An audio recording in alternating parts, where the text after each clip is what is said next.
Bears fans are super interested about the offensive coordinator coming in, Shane Waldron. What can you tell them about who they just hired to try to get this offense where it needs to go?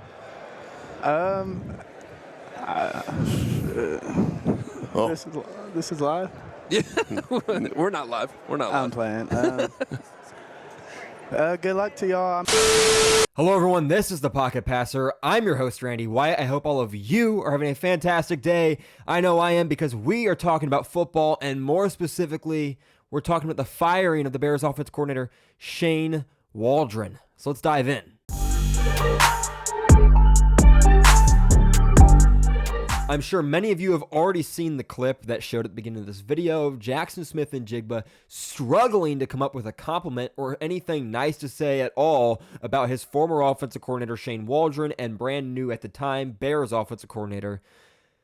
That is an ugly, ugly sight, and it seems the writing was on the wall well in advance as to what was really going to happen in Chicago. Matt Eberflus has lost his 8th staff member in the last 14 months. Shane Waldron, yes, you heard the number correctly, is the 8th staff member to be fired or resign from the Chicago Bears from Matt Eberflus's regime in the last 14 months. That's not a stat you want to hang your hat on. That is very, very bad. I don't think I need to tell you that, though. Complete disaster. When you look at what Shane Waldron's offense was over the tenure there for the 9 games that he coached, it is very clear that he was in well over his head, and it seemed the same way in Seattle. The complaints directed towards Shane Waldron, well, what are they? Failing to develop and teach Caleb Williams how to run an NFL offense? I think that's evident. Caleb Williams looks uncomfortable often back there. The offensive line's not as bad as it seems. That was the case when Justin Fields was there, and everyone wanted to blame the offensive line on Justin Fields. It's still the truth today. Is the offensive line not very good? Oh, absolutely. It's mediocre at best. But is it one of the worst offensive lines in the league, as in bottom 3, bottom 5 even? Probably not. Caleb Williams is tied for first in the league with Deshaun Watson at 27 sacks when holding the ball for 4 seconds or longer.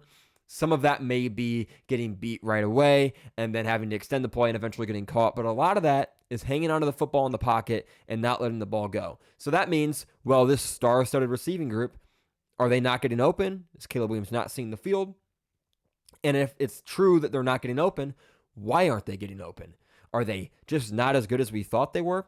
Unlikely that all 4 weapons, Cole Kmet, Rome Odunze, DJ Moore, Keenan Allen, all 4 of them can't get open because they're not that good?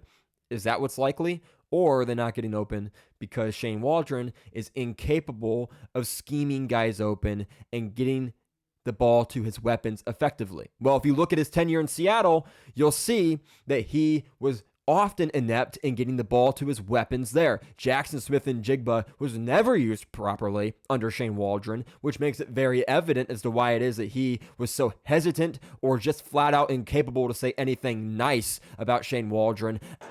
Good luck to y'all. I mean, he's a great person, great offensive coordinator. I was very lucky to have him my first year. Learned a lot from him. I think him and Justin will mesh well, and adding more guys around him, I think it would be great. So we'll see. And then what did he say? Oh, he's gonna love Justin. Yeah, they're gonna get along great, but it took him a while, and he paused for so long that he had to try and turn it into a joke by saying, "Are we live?" That is a disaster. Hey guys, hope you're enjoying the video so far. If you are, make sure to smash that subscribe button and turn notifications on so you won't miss my Russell Wilson and Justin Fields comparison film breakdown video that's going to be dropping sometime tonight into early tomorrow morning, depending on when I get it done. It's about 8:10 p.m. right now. I'm going to jump right into that video as soon as I finish editing this one, and we're going to get that out to you guys sometime tonight. So it's going to be a little bit of a double header, and then hopefully another video out to you guys tomorrow before the game. Without further ado, let's get back to the video. When your receiver, third string receiver, who's good, talented, clearly, we're seeing the production this year, he just went off. Last week, I think, he had a crazy performance.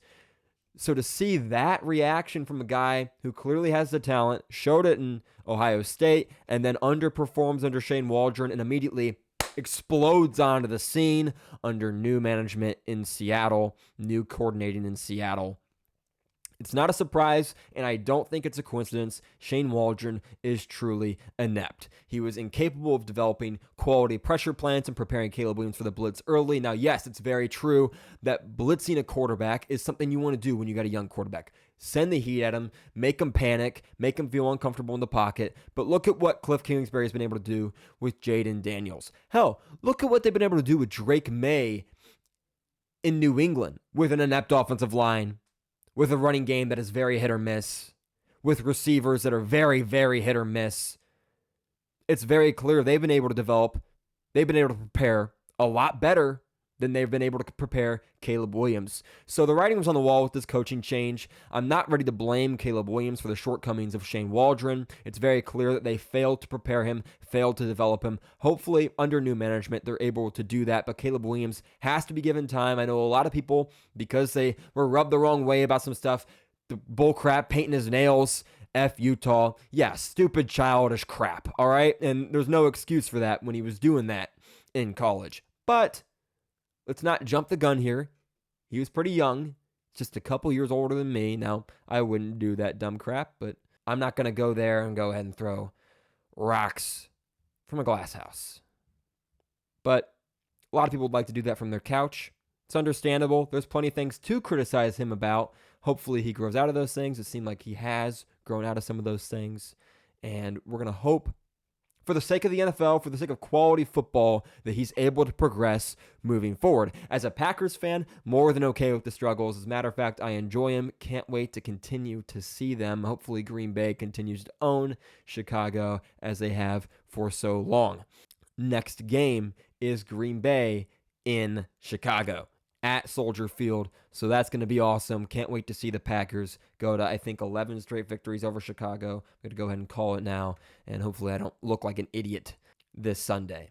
But that is my take on Shane Waldron, what's going on there. Doesn't utilize his weapons effectively. He's unable to put together a good pressure plan or teach and develop his young quarterback how to produce effectively. We saw Geno Smith slide in production last year and go back up in production this year without Shane Waldron. The entire offense has looked much, much better without Shane Waldron. He fails to utilize his weapons, get them open effectively. He's had superstars in both of his last two locations and has been unable to allow them to produce at the peak of their potential. We've seen Seattle perform higher without Shane Waldron. I expect we'll see Caleb Williams and the Bears perform higher without him as well, if they're able to bring in someone worth a damn to replace him. So that's my take on Chicago's firing of Shane Waldron. Matt Eberflus will be next this offseason. I'll be surprised if that's not the case. They got to hire an offensive head coach. They got to make sure it's the right guy. There's no way to know until you're a couple years down the line, but they've got to go hard on this interviewing process, bring someone in that is competent, that is really smart offensively, that's going to be able to develop a young quarterback, build an offense with a true structure, a true identity, with pressure plans, something they've been missing, with the ability to scheme talented playmakers open, something they've been missing. They can bring someone in the offseason, maybe a Cliff Kingsbury, maybe a Ben Johnson. There's a couple options out there. They can get someone like that in. They might be able to hit it big. So that's what they're going to have to do this offseason. Matt Eberflus's time in Chicago is drawing to a close, so Bears fans, don't panic yet. You've got a very young and very talented quarterback with a ton of potential, and if you bring the right guy in this offseason, there is still hope. It's not lost yet. That's all I got for you guys. Thank you all so much for watching this video. If you enjoyed it, make sure to hit that like button, go leave a comment, and hit that subscribe button, and I will see all of you in the next video. Peace.